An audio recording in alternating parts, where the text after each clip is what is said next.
제가 오늘 설교를 바꿨어요. 후회가 돼요. 우리 찬양대 저 찬양에 죽음학 계속 설교해야 되는데 명절이고 해서 죽음학 설교는 다음 줄 또 계속 될 건데 계속 할 걸 생각이 들었습니다. 아무튼 여러분 제대로 된 명절을 이렇게 지킬 수 있게 되어서 너무나도 기쁘고 또 감사한 마음을 드립니다. 제대로 된 명절, 성서적 명절을 여러분이 지키고 있다 이렇게 봅니다. 우리는 명절을 당하게 되면은 교회당이 텅텅 비는 경향들이 많죠. 다들 이유가 있잖아요. 고향을 찾아가고 또 어른들을 뵙고 인사하고 하는 일도 귀하기 때문에 그렇지만 성경적 명절, 특히 이스라엘 백성들의 명절과는 우리하고 좀 다르죠. 그들은 명절이 되게 되면 육신의 고향을 찾아가는 것이 아니라 그 명절 때는 필수적으로 성전으로 가게 되어져 있어요. 근데 그들의 명절은 성전이 중심이고 있는 겁니다. 오늘도 여러분 1절을 보게 되니까 그 후에 유대인의 명절이 되어 예수께서 어디로 가셨다? 예루살렘에 올라가셨다. 예수님도 명절 되니까 어디로 가셨죠? 예루살렘으로 올라가셨다라는 거예요. 예루살렘에는 누가 계시기 때문에 예루살렘에는 계신다라는 말을 썼기 때문에 여러분 가만히 있네요.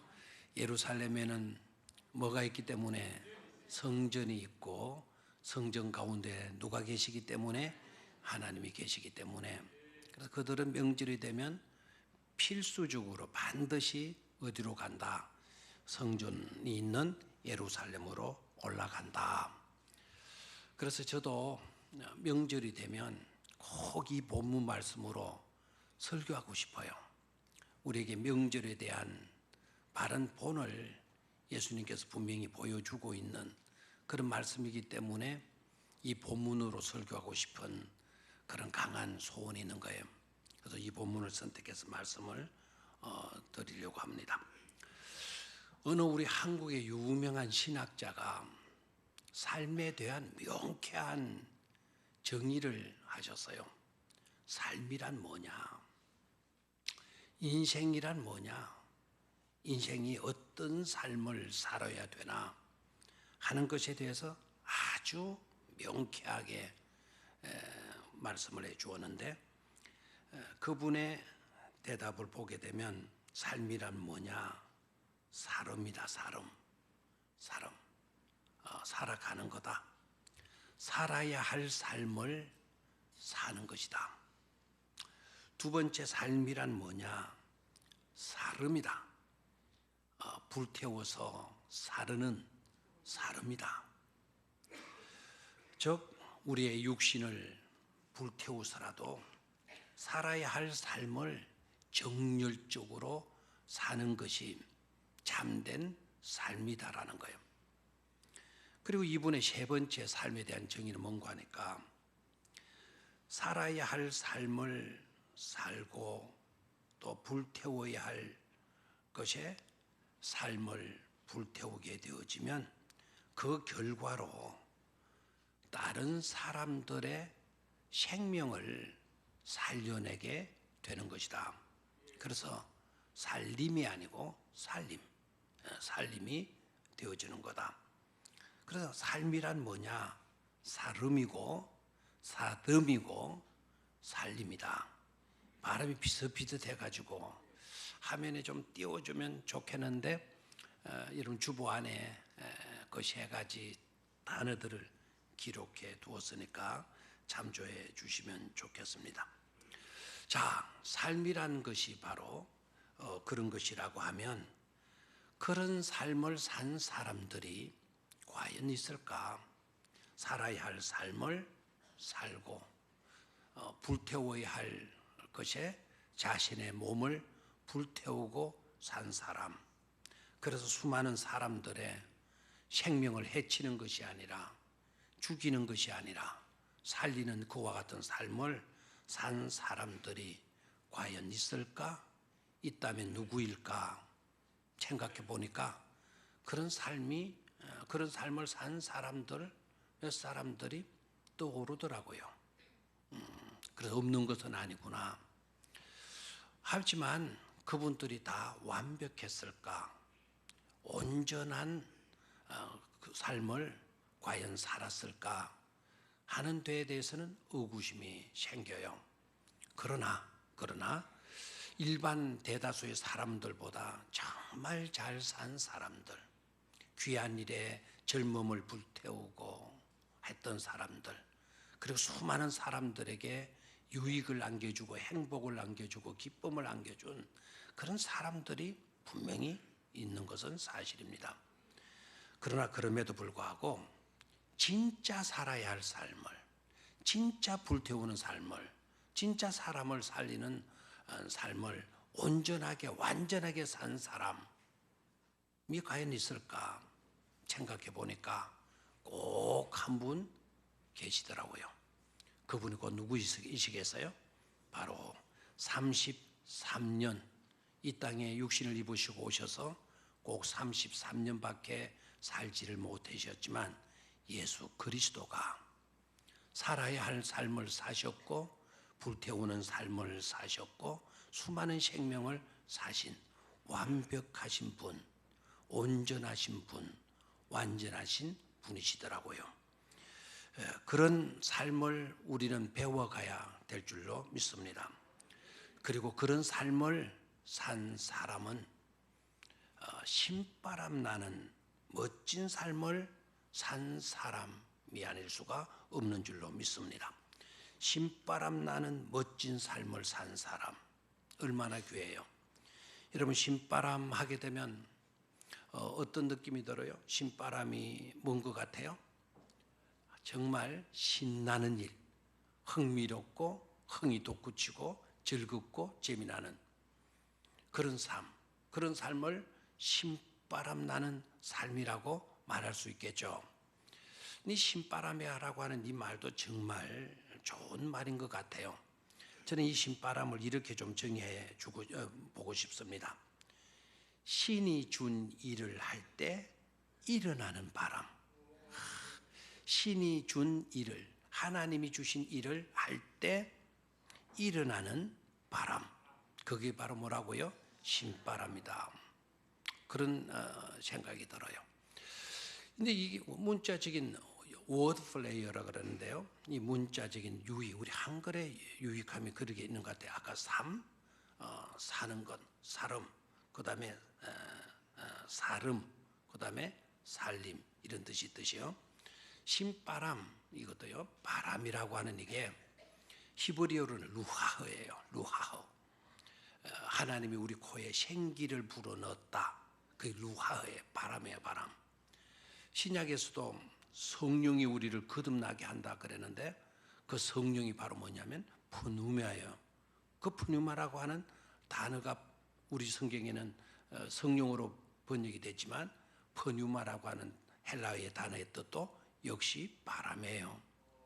그래 신바람, 하나님의 바람, 하나님의 성령, 하나님의 영이 되는 거죠. 정말 신바람 나는 삶을 사는 사람들이 누굴까? 하나님의 영에 감동되어서 사는 사람, 하나님의 영에 사로잡혀서 사는 사람, 그런 사람이 신바람 나는 삶을 사는 사람인 줄로 믿습니다. 그래서 오늘 신바람 나는 삶을 사신 예수님이 명절날 예루살렘에 가셨다 해서 오늘 말씀의 제목을 신바람 나는 삶과 명절이라는 제목을 잡았어요. 자, 첫 번째로 그렇다면 본문이 주는 첫 번째 메시지는 뭔가? 본문 속에서 우리가 들어야 할 첫 번째 메시지는 뭔가? 헷세드로 흘러 넘치게 하라라고 하는 메시지를 우리가 들을 수 있어야 된다라는 거예요.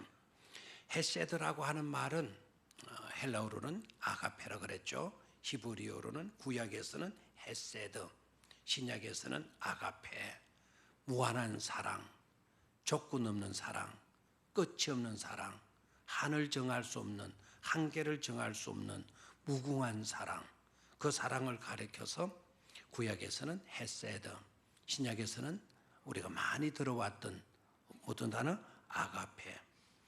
그것으로 흘러 넘치게 하라라고 하는 메시지를 본문 속에서 발견해야 되고 또 우리가 그렇게 살아야 된다라는 것입니다.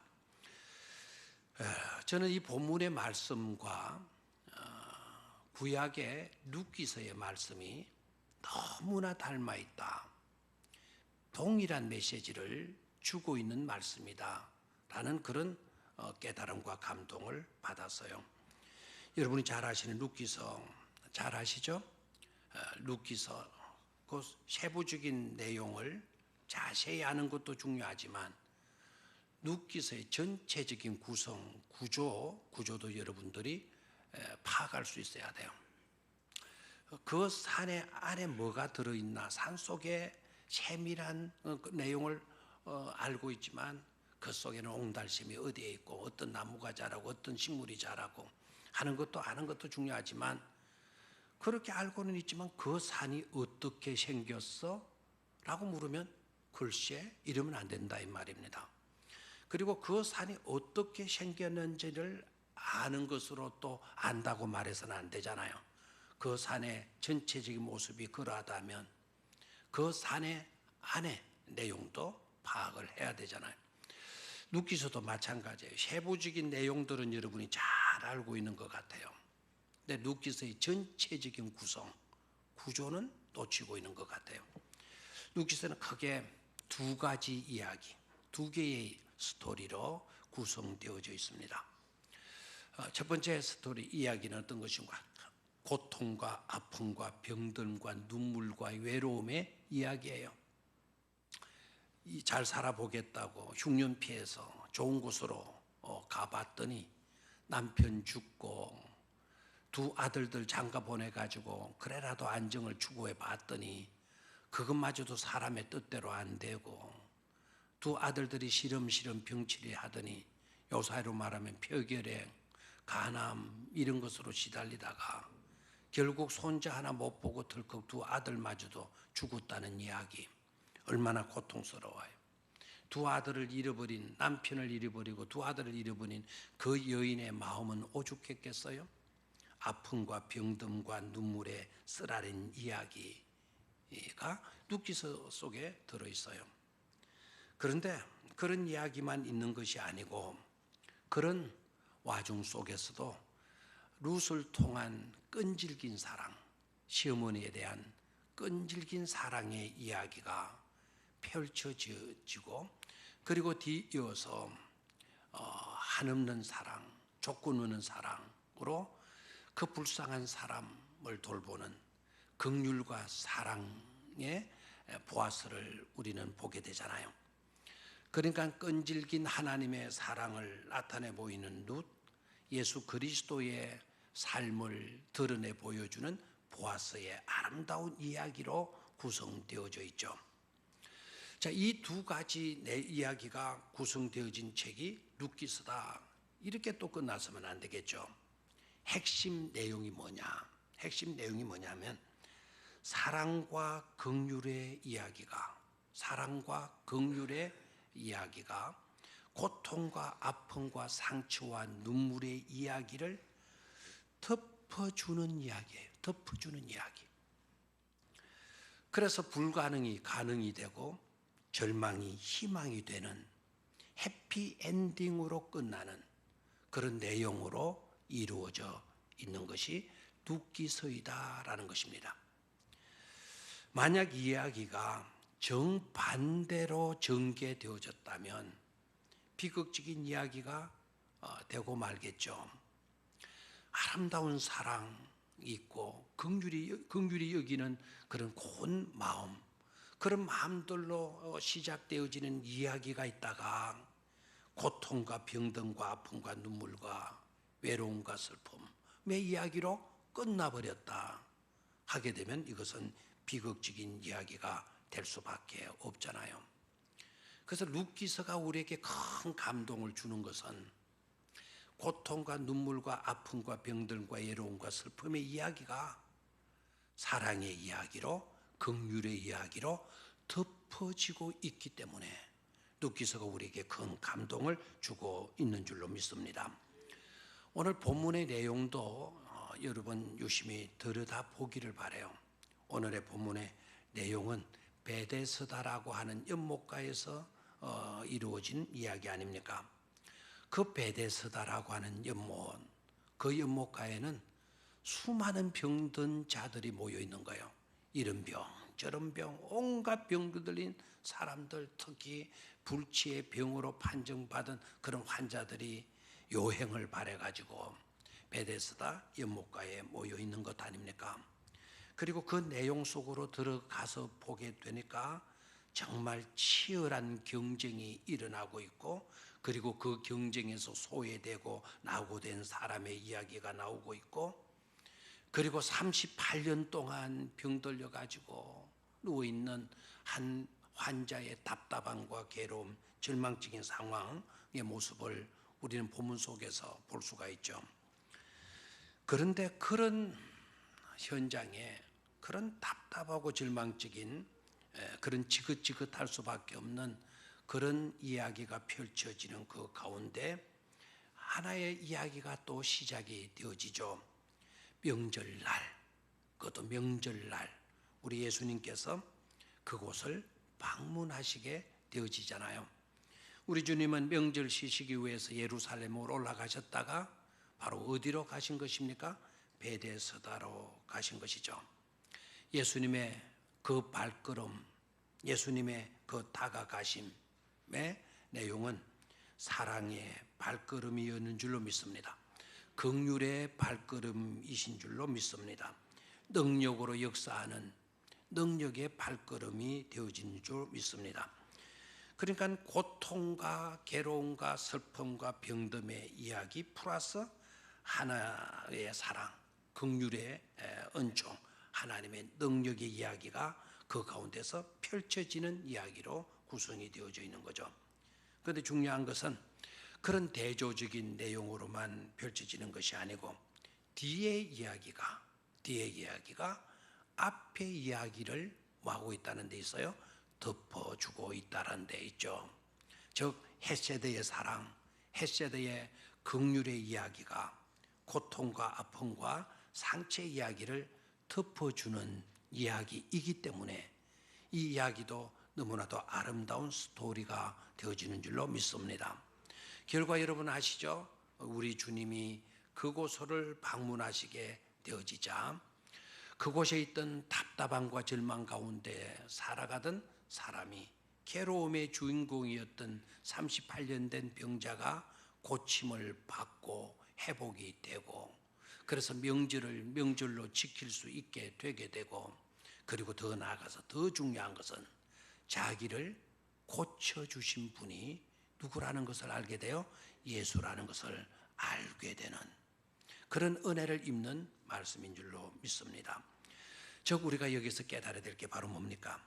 헷세드의 발걸음이 다가가게 되자, 사랑과 긍휼의 발걸음이 다가가게 되자 인생이 달라지게 되어지더라는 겁니다. 싸늘했던 삶의 터전이 따스함으로 변화되게 되고 어두웠던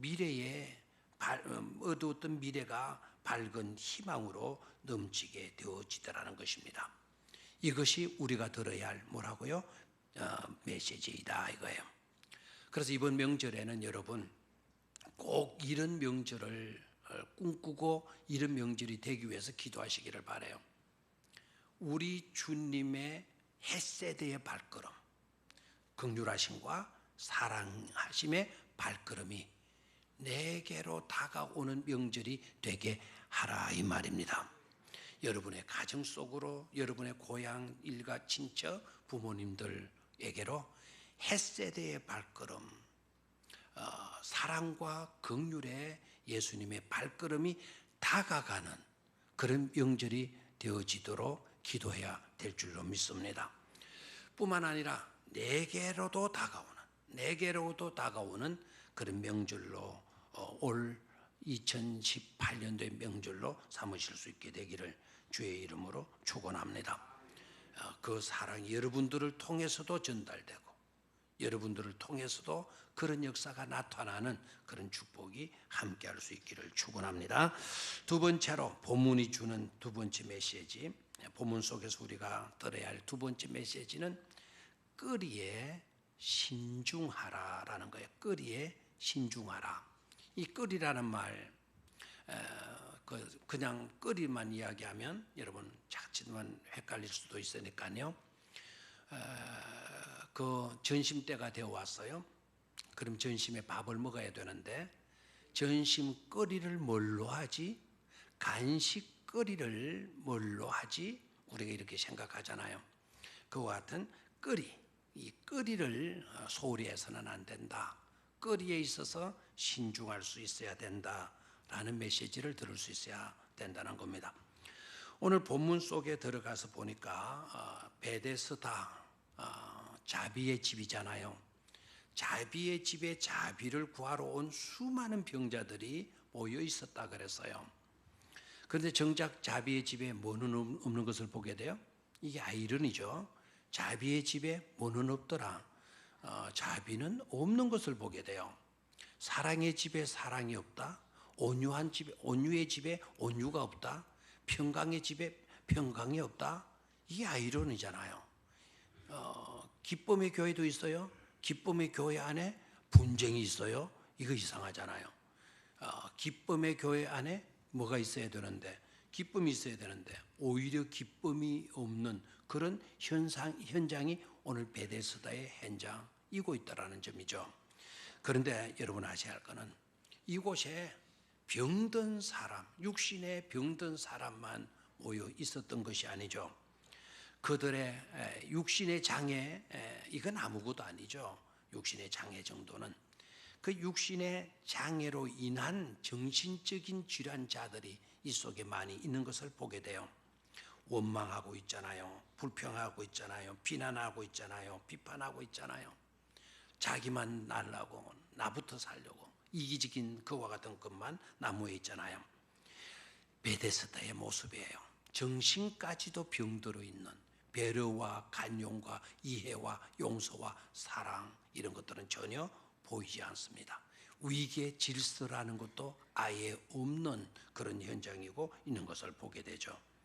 그뿐만 아니라 그곳을 햇새대로 다가가시는, 사랑과 긍휼로 다가가시는 예수님을 눈여겨 바라봤다가 안식일 날 병자를 고치는 것을 딱 보고 예수를 잡아 죽이려고 하는 그런 사람들도 그 속에 존재하고 있는 것을 보게 됩니다. 자, 하고 보면 사람에게 있는 것이 크게 두 가지가 있는 것 같아요. 하나는 불평이고 또 하나는 감사이고 있다라는 점이에요.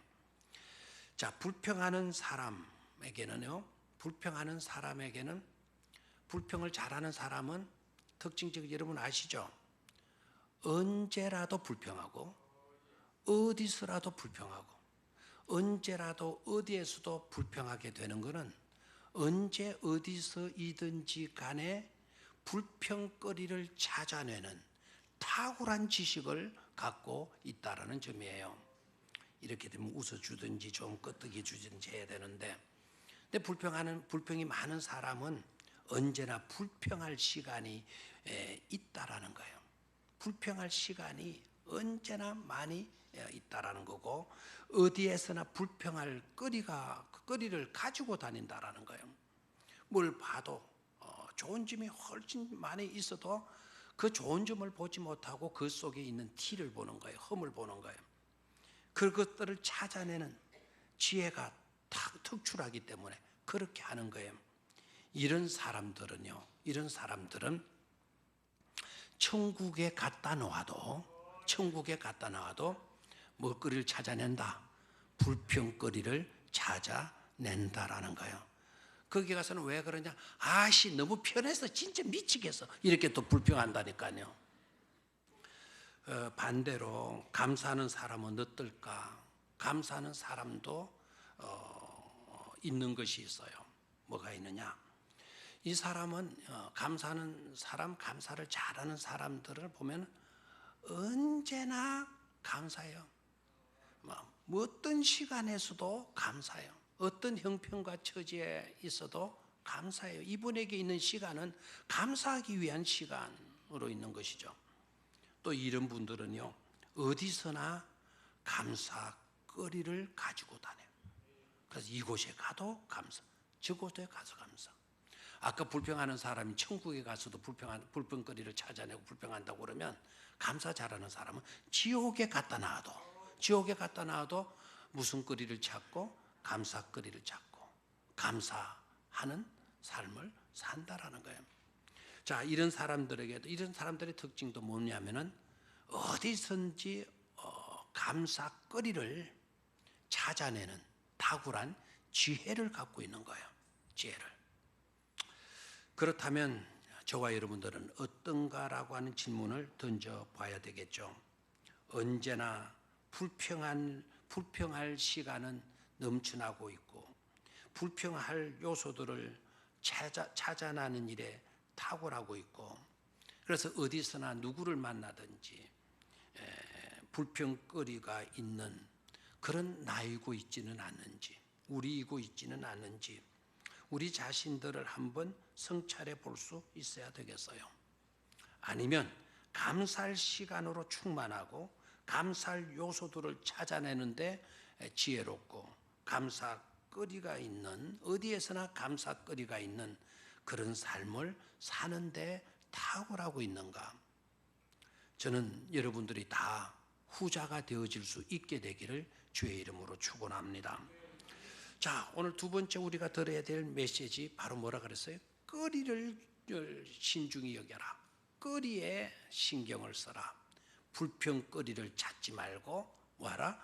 감사거리를 찾는, 감사거리의 시간들을 만들고 감사거리를 찾아낼 수 있는 지혜에 있어서 탁월한 그와 같은 사람이 되라라고 하는 메시지, 이것을 놓치지 않게 되기를 주의 이름으로 축원합니다. 좋은 거 다 놔두고 그 속에는 조그마한 티, 그걸 찍어낸다고 해서 나는 쪽집게야, 이런 식으로 자만하지 마시기를 바라요.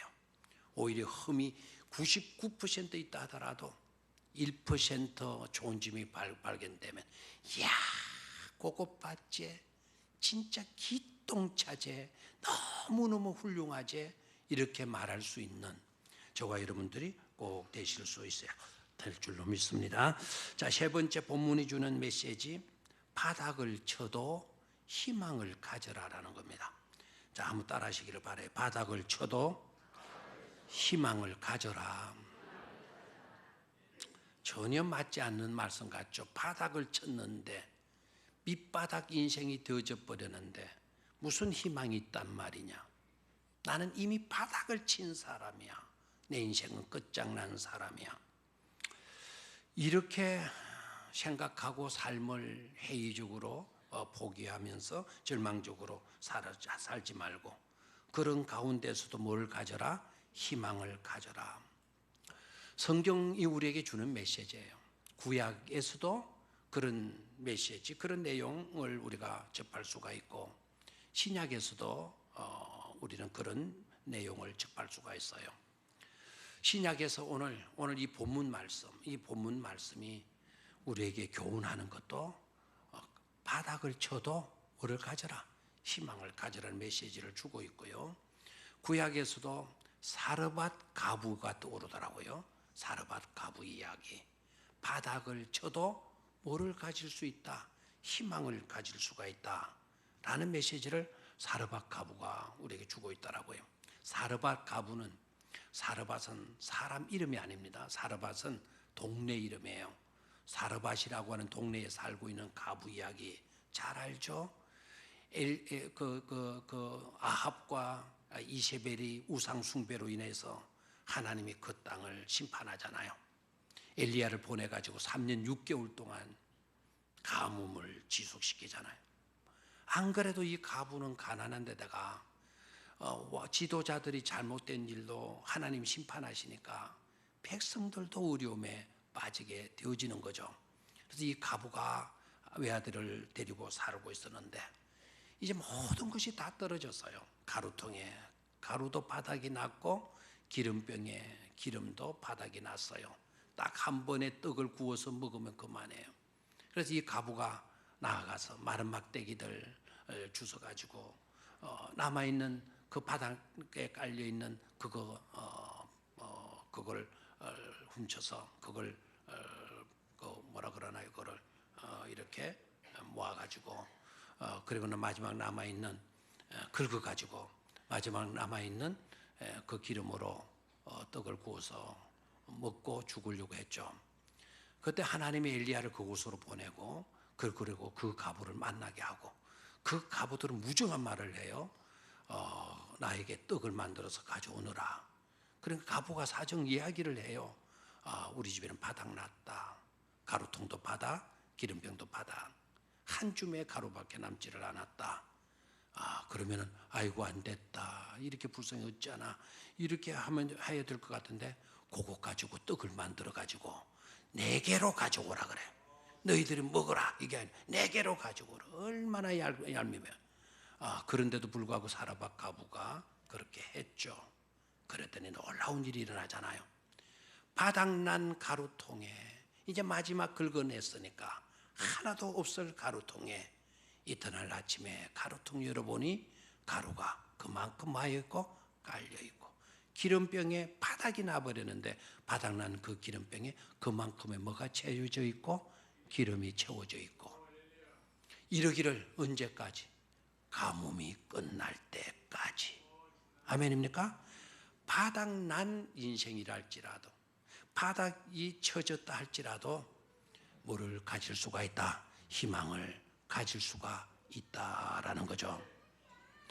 오늘 본문의 내용 바닥난 인생, 바닥에 처져 있는 인생이 바로 38년 된 인생 아니겠습니까? 38년이나 이 베데스다에 와서 나날을 낳고 싶은 욕망들, 희망들 가지고 지내왔어요. 이제는 위계 질서도 아예 없고 배려나 뭐 이런 것도 전혀 없는 그런 세대가 되어지는 점점 세상은 악해지다 보니까 자기에게 희망이라고 하는 것은 있을 수가 없죠. 낙오됐어요. 완전 왕따 되어졌죠. 병은 더 심각해졌죠. 100% 절망밖에 없죠. 완전히 바닥에 처져 있는 그런 존재이고 있지 않습니까? 그런데 예수님께서 어떻게 합니까? 아가페의 발걸음을 그곳으로 옮기시고 그리고 완전 바닥난 인생을 만나 주시고 그 인생을 향하여서 말씀해 주시고 네가 낫고 싶으냐? 네가 잘 되고 싶으냐? Do you want to get well? 너 정말 잘 되고 싶냐? 라고 물었더니 그 질문에 대해서 낫고 싶습니다. 제발 좀 살려주십시오. 라는 말조차도 하지 못하는 완전 바닥난 인생, 엉뚱한 핑계, 엉뚱한 비난, 엉뚱한 탓만 하고 있는 그런 사람을 향하여서도 우리 주님께서 뭐라고 말씀해요? 일어나라. 그리고 네 자리를 들고 마도록 해라. 걸어가도록 해라. Get up. Pick up your mat and walk. Pick up your mat. 매트리스, 매트, 그 돗자리. 네가 앉아있고 네가 누웠던 그 돗자리 픽업해서 and walk. 걸어가도록 해라. 놀라운 것은 그가 그 말씀대로 행하였다는 거고 행하였더니 그대로 되었다는 거고 그리고 나중에 자기에게 그렇게 말씀해 주신 그분이 누구인지를 몰랐는데 나중에 알고 보니까 그분이 누구이더라? 예수 그리스도였다라는 것을 그가 깨닫게 되어졌다는 것 아닙니까? 바닥이 쳐졌다 할지라도 뭐를 품어야 된다? 희망을 가질 수 있게 되기를 주의 이름으로 축원합니다. 찾아오시는 다가오시는 헷세대의 발걸음 그 발걸음을 우리는 기대하고 이제는 그 마음으로 그 헤세드의 마음 은혜를 우리가 입었으니까 우리 또한 다가가는 축복의 통로가 되어질 수 있어야 되겠고, 불평거리에 집착하는 것이 아니라 감사거리를 신경 쓰는, 그래서 어느 장소에서나 어떤 시간에서나 그 감사거리를 찾아내는 일에 탁월한 지혜를 가지는 그런 사람이 되어지고, 그리고 어떤 형편에 있다 할지라도 예수님 안에서는 얼마든지 희망이 있는 것임을, 회복이 있는 것임을 깨닫고 주님을 의지하고 주님을 따르는 축복된 우리 성도님들이 꼭 되시기를 주의 이름으로 축원합니다. 하나님 아버지,